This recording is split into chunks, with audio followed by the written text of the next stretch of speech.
There's a waterfall hidden in the forest of Cornwall that seems to remind people how to embrace their sense of play. I've seen executives wade into freezing water fully clothed. I've watched therapists scream with joy under 60 feet of falling water. I've witnessed grandmothers kick off their boots and dance on the wet stones like they were children. Something about this place strips away the performance. Something about the green and the roar of the water and the mist on your face gives you permission you didn't know you needed. The path to St. Nectan's Glen winds through a woodland so green it's straight out of a fairy tale. You hear the water before you see it. A soft roar in the distance, growing louder as you walk deeper into the trees. The air is damp and cool, heavy with the smell of moss and wet stone. Light filters through the canopy in shafts, and everything around you is growing, dripping, and reaching upward. A wooden boardwalk stretches through the undergrowth, hovering just above the forest floor, so the ferns and the wildflowers remain undisturbed beneath your feet. You're not walking through the forest so much as floating through it, descending layer by layer into something that feels less like England and more like a dream you once had about what forests are supposed to be. I have walked this path many times now, and every time my body responds the same way. My breath slows, something in my chest begins to open before I even reach the waterfall. There's a moment on every pilgrimage when we walk this path and someone in the group just starts laughing for no reason. Not the polite kind of laugh or a nervous laugh, a real one. The kind that comes up from somewhere deep and surprises even the person laughing. It usually happens here on this path before we even see the water. And that's when I know we've crossed into something. The body remembers before the mind understands. You're listening to the Holy Rebels podcast, Ancient Wisdom for Modern Mystics. I'm Nina Hirlaender, Franciscan sister, spiritual director, and founder of Dancing Spirit Tours. If you're a spiritual seeker or a mystic in the making, you're in the right place. Let's get started. This is episode 3 in a mini-series we're doing on the soul's 8 thresholds of transformation. We're walking together through an 8-part audio pilgrimage, and each week I'm giving you one threshold that the soul crosses when it's ready, one vivid story from the sacred sites of England, and one practice you can do today so that the spiritual shift lands in your body in real time. As I record these episodes, I feel so grateful for everything this pilgrimage has been over the past 15 years. The faces of pilgrims who arrived depleted and left elated. I will be guiding this journey one last time. The final Celtic Shamanism in England pilgrimage runs May 23 to June 2nd, 2026. I can't say much yet, but Dancing Spirit Tours is creating new offerings that I'm so excited to tell you about. For now, though, I'd love to bring you with me one more time before this chapter closes. The framework we're using is Celtic Wheel of the Year, and it has 8 thresholds. The ancient Celts understood that nature moves through 8 distinct seasons, marked by solstices, equinoxes, and the cross-quarter days between them. But they also understood something more profound, that these outer seasons that happen in nature, mirror the inner seasons that we all go through. The same patterns of germination, growth, harvest, and release that happen in the natural world also happen in the human soul. Each threshold represents a specific kind of change. The first threshold, Imbolc, is about the first stirrings, the quiet recognition that something new is rising up from within you. The second threshold, the spring equinox, is about discernment and the courage to decide what stays and what goes so that you can move forward. Today, we're crossing the third threshold, Beltane, the return of desire and embodied joy. As we move through this series, we'll encounter thresholds full of vitality and power, of sacred balance and honest inventory, of descent into shadow, of release and completion, and finally, of stillness and rest. These aren't abstract concepts, they're lived experiences. And when you learn to recognize which threshold you're standing at, you stop fighting your own growth. You start cooperating with it. Think about what happens when you try to bloom in winter. You push and strive and wonder why nothing takes root. Or when you try to rest during a season of emergence. You might feel guilty for the energy that wants to move, so you suppress it and call that discipline. Most of the exhaustion that I see in spiritual seekers isn't from doing too much. It's from doing the wrong things at the wrong time. It's being out of sync with your own soul's rhythm. When you know which season you're in, everything changes. You stop asking, "What's wrong with me?" and start asking, "What is the season asking of me?" You stop forcing and start listening.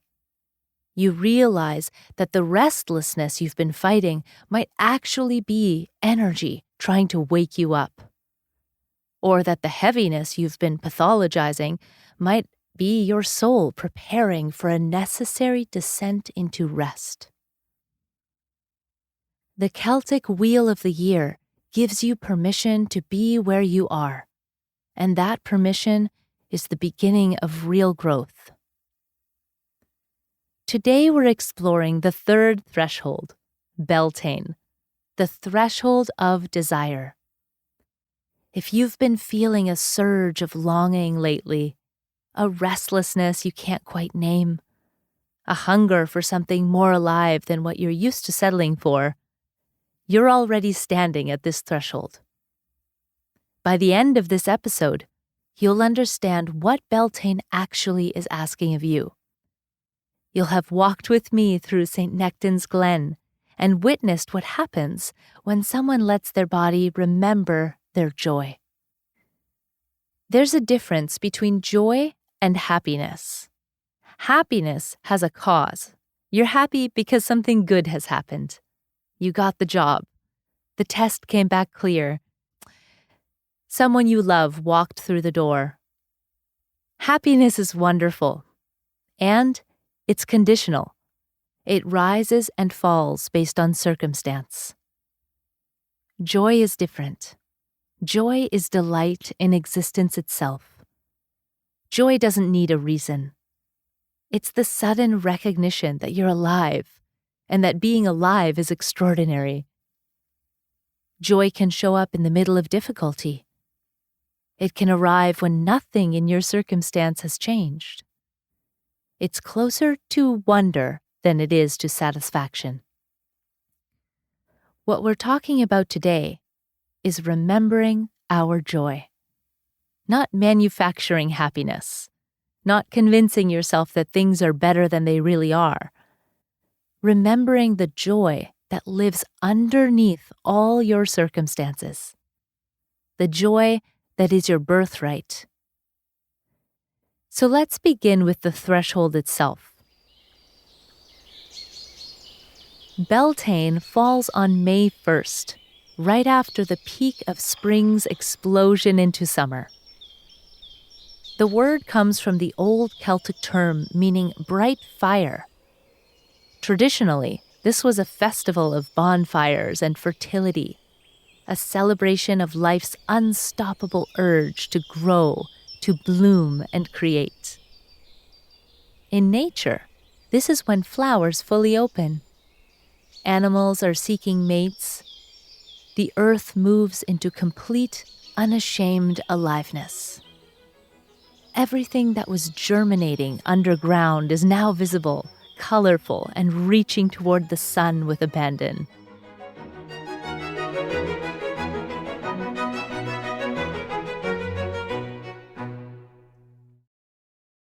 But here's what I'd like you to understand about the wheel of the year as a spiritual map.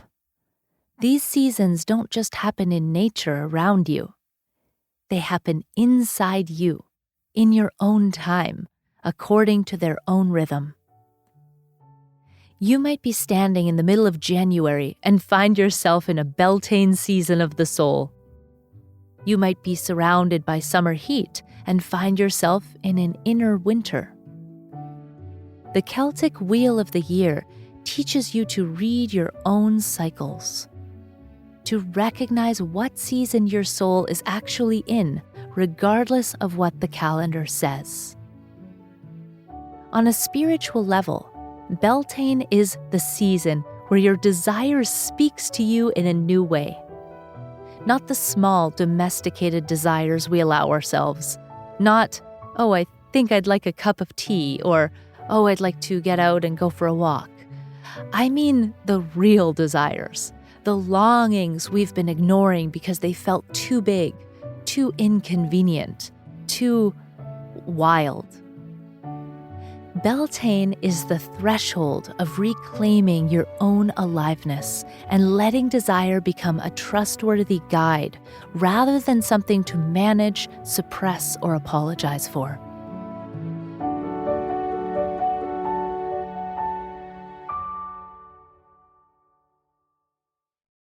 There's a wildness to this threshold, and I don't mean recklessness. I mean the part of you that existed before it learned how to fit into society. The part that still knows what it wants even when you've stopped asking. The part that would dance if no one was watching, that would speak if no one were judging you, and that would create if you weren't so worried about getting it right. Reclaiming your wildness means reclaiming your permission to be fully alive. Not performing aliveness for an audience. Actually feeling the pulse of your own existence and responding to it. So how do you know you're standing at this threshold in your life? Well, there are signs. It comes in the form of inspiration that seems to come from nowhere. A restlessness that moves through you and feels like creative heat, like something wants to be expressed or spoken. You feel more present in your body than you have. There's a craving for real connection, for meaningful creative expression, for something that really feeds you. And impulses that you might have been ignoring to be creative or free start speaking louder. This is your desire waking up. Now, there are two common ways people tend to stumble at this threshold. The first is shaming desire instead of listening to it. This looks like treating your longings as a problem to solve, a weakness to overcome, or evidence that you're not spiritual enough. You tell yourself that you should be more grateful with what you already have, or more disciplined in cultivating feelings of contentment. And meanwhile, your aliveness is urging you to create. The second way people stumble at this Beltane threshold is by acting on desire impulsively without any grounding. This looks like chasing every spark, starting 100 projects, making dramatic life changes from a place of restlessness rather than clarity. The energy is real, but without roots, it scatters. I see this in some of my students when they come to me for spiritual direction. Someone feels the surge of Beltane energy and quits their job or ends a relationship, moves across the country and starts 3 new creative projects all in the same month. 6 weeks later, they're exhausted and no longer close to what they actually wanted. The desire was real, the discernment was missing. Energy without direction burns out fast. What Beltane offers you is a bold yes to what genuinely brings you life. It's a desire that has been welcomed, listened to, and integrated. It's passion with discernment, aliveness with integrity. When you cross this threshold well, you don't just feel more energy, you become trustworthy to yourself. You learn that your desires can be honored without chaos. You discover that wanting things, really wanting them, is not dangerous. It's human. And when you let yourself want clearly, you can also choose clearly. Now let's imagine we're at St. Nectan's Glen, deep in Cornwall, England. We arrive in the late morning, after a drive through narrow lanes and hedgerows so close to the van that branches brush the windows on both sides. The group is quiet as we park, the way pilgrims get when they sense that they're approaching something extraordinary. The walk-in takes about 20 minutes. You descend through ancient oak woodland, following a path that winds along a stream. The trees here are covered in moss, draped in lichen, so alive that they all seem to be breathing. Prayer ribbons flutter from branches, left by pilgrims over the years. The deeper you go, the more the ordinary world falls away. I always tell pilgrims to let their bodies lead them on this walk. Don't think about what you're going to experience. Don't prepare your spiritual insights. Just be open and observe, taking in the world around you. By the time we reach the waterfall, the group has transformed. They're present in a way they weren't half an hour ago. And then we see it, St. Nectan's Glen waterfall is a 60-foot pillar of water pouring through a hole in the rock, falling into a smooth stone basin surrounded by ferns and moss. It's not dramatic in the same way that some waterfalls are. It's intimate. You can go right up to it. The mist touches your face. The sound of the roar fills your body. You feel held by something ancient and alive.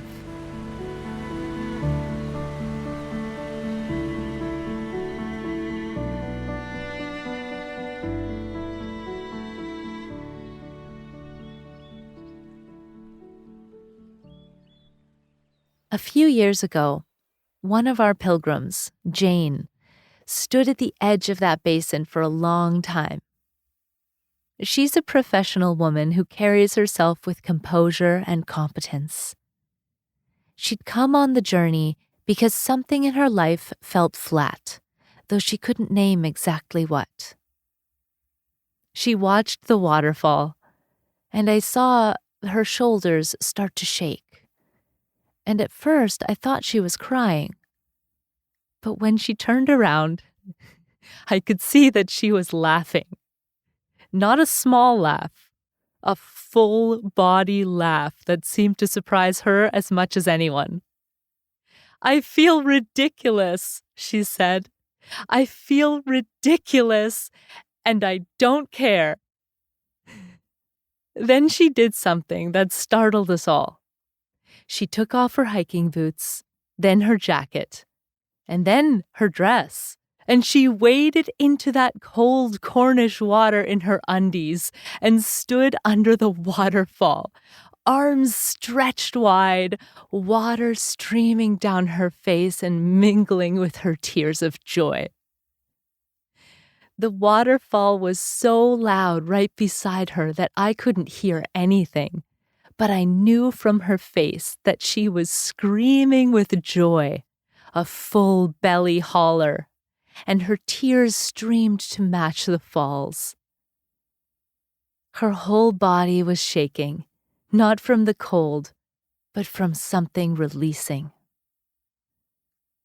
It lasted maybe 30 seconds, and then she waded back out, soaking wet, grinning, looking like someone who had just remembered something essential about themselves.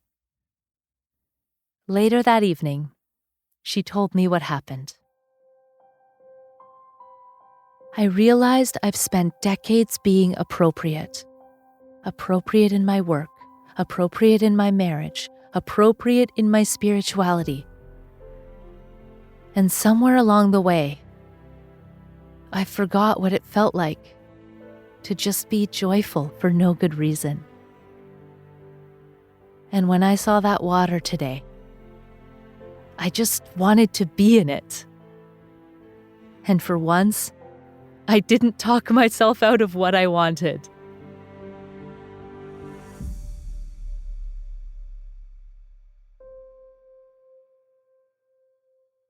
Jane certainly had a Beltane moment. And this is what it looks like. It's not performative, it's sincere. You remember that unhindered joy is allowed, that desire is not your enemy, that enthusiasm is not something you have to contain. There's a reason "dance like no one is watching" is a phrase that resonates with so many people. We need this kind of forgetting of ourselves. We need permission to stop monitoring how we appear and simply allow ourselves to be. When Jane waded into that water, she wasn't thinking about what the group thought of her. She wasn't managing her image. She had for 30 seconds completely forgotten to perform. And in that forgetting, something true emerged. This kind of letting go is actually a form of humility. It's releasing the grip on how you want to be seen. And that's a prayer, really, an offering of yourself without the usual packaging. St. Nectan's Glen has this effect on people. There's something about the place that invites this kind of release. Maybe it's the way the water has been falling through the same hole in the rock for thousands of years. It's magnificent to see. Maybe it's the prayer ribbons and the moss and the sense that countless pilgrims before you have stood in this exact spot and felt something similar. Or maybe it's the strange feeling present in every corner that the woodland has nature spirits that are watching, that they're delighted, waiting to see if you'll remember how to play. This is where people remember what uncomplicated joy feels like, often for the first time in years. If you're feeling something stirring in you as you listen, if this story touches something deep, pay attention. I'll be guiding the Celtic shamanism pilgrimage in England for the final time this year, and if you feel called to join, reserve your spot now. The link is in the show notes. Let's talk about the wisdom of your body. When you're having a Beltane moment and desire begins to wake up in you, There are specific physical signs. A warmth in your chest, like something is expanding from the inside. Your breath widens and deepens without you trying. Your shoulders drop away from your ears. Your face softens. You might notice a smile forming before you've consciously decided to smile. Laughter comes more easily. Energy returns to your limbs. You feel like moving, creating, doing something with your hands. The clearest signal is this. You feel an expansive, intangible presence in your body that has been missing. It's like your soul got bigger, like you suddenly take up the space you were always meant to occupy. If you notice these things, pay attention. Joy is not a distraction from your spiritual life. Joy is the clearest sign that you're fully present. Let joy be allowed. Let it teach you what you've been starving for. When joy returns after a long absence, it illuminates everything you've been denying yourself. The book you want to write, the conversation you want to have, the way you want to spend your Saturdays, the kind of touch you're hungry for. Joy is clarifying. It shows you where you've been settling for less than alive. Now, I'd like to offer you some theological ground to stand on. One of the things I love about weaving the mystics into this work is that they give human form to cosmic patterns. The thresholds we're crossing in this series are real. They happen in human life, but they can feel distant until you see them embodied in a person who actually lived them. So let me ask you, if there's anyone in the world who can teach us what joy looks like, who do you think it would be? Think about it for a moment. Who comes to mind when you imagine someone who understands how to be fully, radiantly alive? For me, it's Francis of Assisi. Here's a man who befriended wolves, played music to the birds, and composed poems to brother sun and sister moon. I think of him as the mystic of joy because he understood something that most of us forget, that creation itself is a love letter, and joy is how we read it. Francis wasn't hedonistic by any means. He lived simply, and sometimes harshly, but his simplicity wasn't about denying himself the goodness of the world. It was about clearing away everything that blocked his ability to see that goodness. He saw creation itself as a form of prayer. The physical world is not an obstacle to God, but a continuous revelation of God. Your body, with all its desires and delights, is not something to be transcended, but something to be sanctified. In Christian mysticism, we call this theological concept incarnational joy. The word incarnation means to be made flesh. In the Christian tradition, this refers to God taking on human form, entering the material world fully, embracing the vulnerability and pleasure and pain of having a body. Well, Francis took this very seriously. If God chose flesh, then flesh must be good. If God made the sunlight and the water and the feeling of wind on skin, then these things must be doorways into the divine, not distractions from it. The reason that this matters even if you don't come from a Christian background or any religious background at all, is because incarnational joy is really about presence. It's about being fully here, in this body, in this moment, in this world. When Francis praised God through Brother Wind and Sister Moon, he was practicing a radical form of attentiveness. He was letting the physical world teach him. He was allowing his senses to be pathways rather than obstacles. This makes you more present. When you stop treating your body's delights as a distraction from spiritual life and start treating it as spiritual life, then something shifts.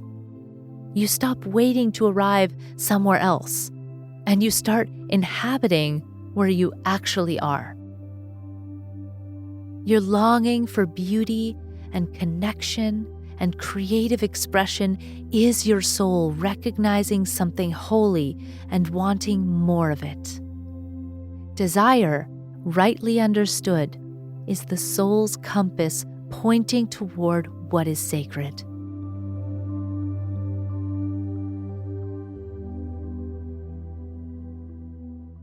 Now, Francis would be the first to tell you that desire requires discernment. Not every impulse leads to life. But the solution to misguided desire is not to kill the desire altogether. The solution is to learn which desires arise from love and which arise from woundedness. To let your longing be educated by wisdom and lived experience. What this means in your actual life is that over-seriousness can become a way to avoid really feeling. You might notice that you've been using discipline and productivity to control your experience rather than participate in it. Ask yourself, do I keep my life tightly managed because an unmanaged life feels dangerous? When joy goes missing from your life, it's worth asking what you've decided you're not allowed to want. Here's the mantra I want to offer you this week. Joy is not extra. It is one of the clearest ways my heart tells me the truth. Joy is not extra. It is one of the clearest ways my heart tells me the truth. Let me give you a practice that you can use today. This practice fits the Beltane threshold because it returns you to embodied celebration in a grounded way. You don't need to wade into a waterfall or make dramatic gestures. You just need 5 minutes and access to the outdoors. Here's what you do. First, go outside. If you can't go outside, stand near a window where you can see something living, like a tree or a plant or the sky. Second, name 5 things you can see that are alive and say them out loud. The oak tree, the sparrow on the fence, the grass coming through the sidewalk crack, the cloud moving across the sky. Third, place one hand on your chest and breathe slowly for 5 full breaths. In through your nose, out through your mouth. And feel your hand rise and fall as you breathe.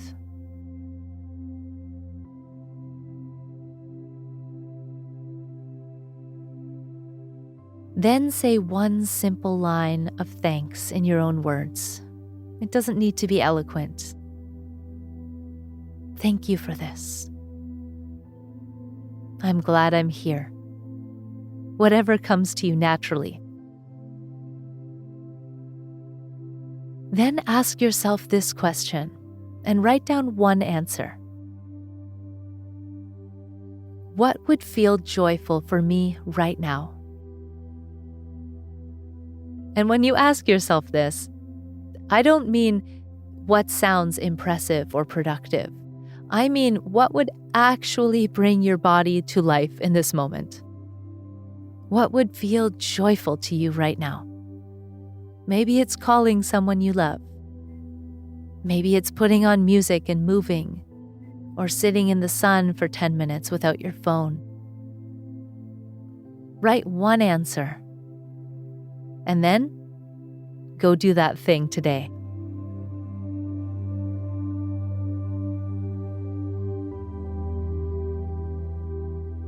What would it feel like to let joy in? Not as a reward for finishing everything on your list, not as something you'll get done once you've earned it, but right now. I know this invitation can feel frivolous if you're someone who carries a lot of responsibility. I understand that.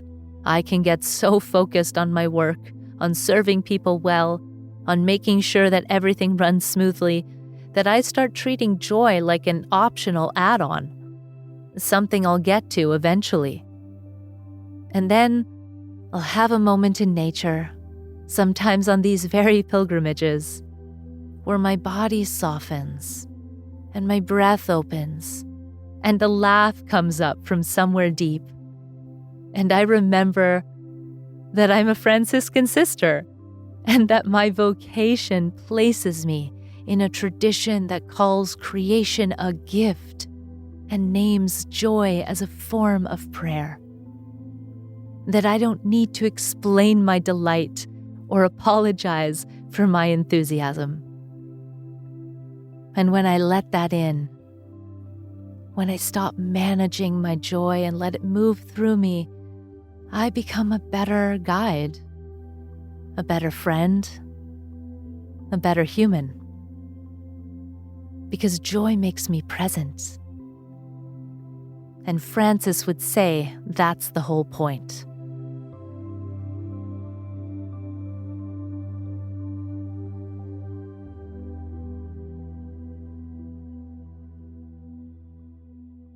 This is what it means to cross the Beltane threshold. Embodied joy. Allowing desire. The reclaiming of aliveness that makes life feel worth living. Joy matters because it's fuel. Without it, everything becomes obligation. Your work becomes grueling. Your spiritual life becomes another item on the list. Joy is what reminds you that your life belongs to you, that you're not just surviving, but actually living. So let me place this episode in the larger arc of where we've been. In episode 1, we crossed the imbulk threshold, the first stirrings, the recognition that something new is asking for your attention, even though nothing has visibly changed on the outside. That's where transformation begins, in the quiet knowing that a window is opening. In episode 2, we crossed the spring equinox threshold, discernment, the moment of choosing what ends so something new can actually begin. That's where you stop drifting and start directing your energy. Today, at the Beltane threshold, this is the threshold of desire, we learned about the return of creative spark, of energy, of passion, desire, and embodied joy. This is where your aliveness comes back online. Next week, we move into the summer solstice, the longest day, the threshold of full visibility and power. This threshold is about leadership, influence, and standing in your full capacity without burning out. If you've ever struggled with overgiving, with dimming yourself to make others comfortable, with exhaustion that comes from being visible without proper boundaries or support, then this next episode will be for you. And now I want to invite you into something. On February 21st, I'm hosting a free live class called The 8 Seasons of the Soul and How to Know Which One You're In. Just as nature moves through spring, summer, autumn, and winter, your inner world moves through these cycles of growth and fullness, letting go and rest. Most of us were never taught to recognize these seasons, so we push when we should pause. We rush when we should grieve. And we wait when we're actually ready to move. This class teaches the 8 threshold framework at the heart of Celtic shamanism, the same map we're exploring in this podcast series and on pilgrimage to England, offered for the final time this summer. In 75 minutes, you'll learn what each season represents, how to recognize you're in it, and the gift waiting for you on the other side. You'll leave knowing which season you're actually in and what it's asking you to do next. If you'd like to join me, I would love to see you there and connect with you in real time. The registration link is in the show notes. As we close, let me return to the question at the heart of this series. What is the next threshold your life is asking you to cross? My friend, may your body remember what your mind has forgotten. May you let yourself want what you actually want. And may joy find its way back to you, not as a reward for being good, but as recognition of what you already are. And remember, trust the mystic within you.